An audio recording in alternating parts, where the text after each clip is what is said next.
These 90-Day Fiancé women started off as villains on the show, but proved to fans that they were nothing like what they were shown on camera. The 90-Day Fiancé franchise is all about love, and where there is love, there is also hate, even the hate that comes from fans towards the cast members and their storylines.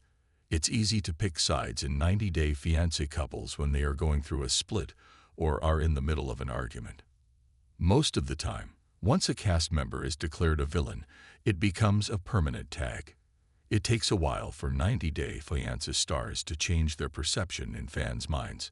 Sometimes it doesn't even happen, with these cast members being immortalized as the evil people in the 90-Day Fiancé universe.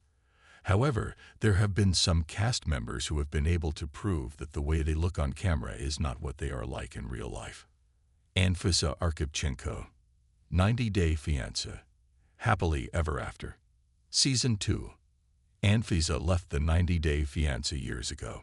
She chose to exit the franchise after her then-husband, George Nava, was arrested and found guilty of felony possession of almost 300 pounds of marijuana. Anfisa returned to reality TV after 5 long years through a different reality TV show, House of Villains, when fans would have rather preferred her to star in a 90-Day Fiancé show like 90 Day. The Single Life instead. Anfisa was quite the villainous cast member when she was in the franchise. The Russian beauty called a spade, and was labeled manipulative. Anfisa was called a gold digger when she admitted she was marrying George for money. However, the truth was that George didn't have any. Anfisa did not mind that she didn't get a wedding of her dreams or a dress that made her look like a bride. Yet Anfisa was the evil one for being someone who wished to be successful. Anfisa managed to do it on her own after her split with George and earned the respect of millions of viewers. Statler Riley, 90-Day Fiancé, The Other Way Season 6. Statler's introduction on 90-Day Fiancé. Before the 90 days was cringy because of her claiming she had sex in a church while church was happening and in an elevator with people looking in. Statler came across as a sex-starved person who was interested in Darcy Wilkinson only for her body. Statler was lonely in the U.S. looking for a life partner and a fresh start, but her not telling Dempsey she wanted to move to the UK was something that made her come across as selfish. Statler was accused of being mean and using her ADHD and autism to manipulate Dempsey. She was not talking about sex all the time to look cool and relevant. She looked nervous and was blabbering. Statler got her redemption when fans watched Dempsey disregard her emotional needs when Statler was getting a full-blown panic attack. Dempsey also took advantage of Statler financially on their Euro trip. Statler won fans over after making them realize Dempsey had allegedly cheated on her too. Jasmine Pineda, 90 Day, The Last Resort Season 2.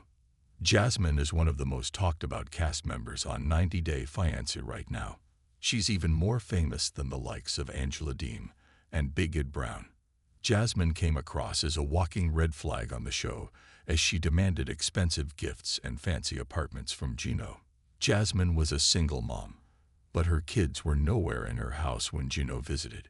Jasmine used Gino to come to the U.S. and never loved him. However, Jasmine had revealed that she wanted to keep her children off camera, especially JC, who has special needs. Jasmine did love Gino until he stopped giving her physical attention, which was her love language. Jasmine wanted gifts because that's how Gino expressed his love towards her. Jasmine was earning $3,000 American dollars a month in Peru as a teacher, and in the U.S. needed to ask Gino for money to buy tampons. Jasmine was being ill-treated by Gino, and those fans who support Jasmine despite seeing her red flags do know she's nothing like the scream queen they see on TV. Yara Zaya, 90 Day, The Last Resort Season 1. 90-Day Fiancé viewers did not like Yara when she debuted in Season 8. She was uptight and faced criticism for mocking the streets of New Orleans where her husband was from. She compared the place to her own country and was asked by viewers to go back. To some, it seemed that Yara was Anfisa 2.0. She wanted fame, designer clothing, and to look like a Barbie, and Jovi was her ATM. She complained about Jovi going away for work for months when he was paying for her expensive lifestyle. Yara was called a gold digger too. In 2024, Yara is a star who has managed to save her marriage despite her husband having an affinity for alcohol and strip clubs.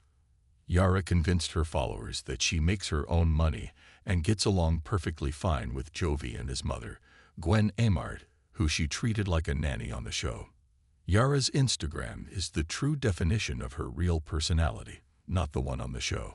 Rose Vega, 90 Day Fiancé. Before the 90 Days Season 4, before Big Ed became the biggest 90 Day Fiancé villain, he was quite liked by viewers as the adorable old man with a puppy and a bike who put mayo in his hair to impress his girlfriend.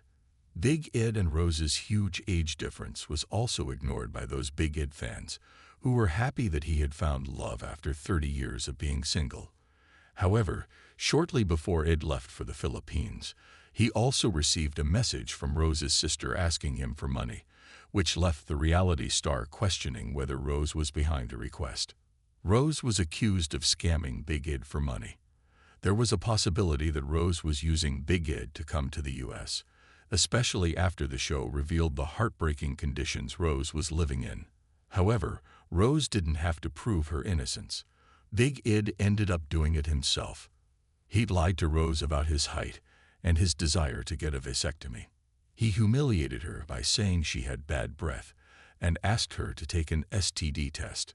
Rose won in the end by dumping Big Ed herself and proving she was never in it for the green card or money. Jenny Slatten, 90 Day Fiancé, Happily Ever After. Season 7. 90 Day Fiancé fans met Jenny in 90 Day Fiancé's The Other Way Season 1. She had been in love with a man from India who was 30 years younger than her. Jenny was going to marry Sumit Singh and didn't know that he already had a wife. Jenny was slammed for lusting after Sumit and trying to ruin his relationship with his then-wife, and also his parents. She was the ultimate villain for making sure Sumit broke all ties with his family. However, Jenny was just following her heart. Sumit loved her as much as she loved him. The couple has still been together for almost 15 years since they met each other online. Sumit and Jenny are one of the happiest couples in the franchise. They've never sparked split rumors on social media. In fact, Jenny is one of the few American cast members who flew to a different country in search of love and ended up living there for good, adapting to all the traditions, eventually winning over both Sumit's family and fans. Kim Menzies, 90 Day Fiancé, Happily Ever After. Season 7. Kim was mocked because she'd chosen to fall for Usman Umar, who was labeled a scammer during his relationship with his first wife, Lisa Ham. Kim was shamed because it was a question of one-sided attraction. Usman was showing no interest in her and Kim was trying to buy his love by gifting him expensive computers and gaming consoles. Kim and Usman also talked dirty with her, wanting his yammy. She got him to sleep with her by threatening him using her son Jamal Menzies' name for some reason. Still, in 2024, Kim is not considered a predator. It cannot be said where exactly Kim became the lovable San Diego woman all fans like now, but perhaps it was when Usman accepted her as his girlfriend. The blame may have shifted on Usman, who then proved he agreed to be with Kim only because she was his ticket to America. Kim was the one being wronged now, being used. Eventually, Kim broke up with Usman because he didn't appreciate her sacrifices. Lauren Bravarnik, 90 Day Fiancé, Happily Ever After. Season 8. Lauren has been around in the franchise longer than most other women on the list. Several opinions about Lauren have changed since her 90 Day Fiancé Season 3 debut. Lauren has been called a mean girl. She's also been mocked for being self-centered and narcissistic because she chose to undergo a full-body makeover after her third child.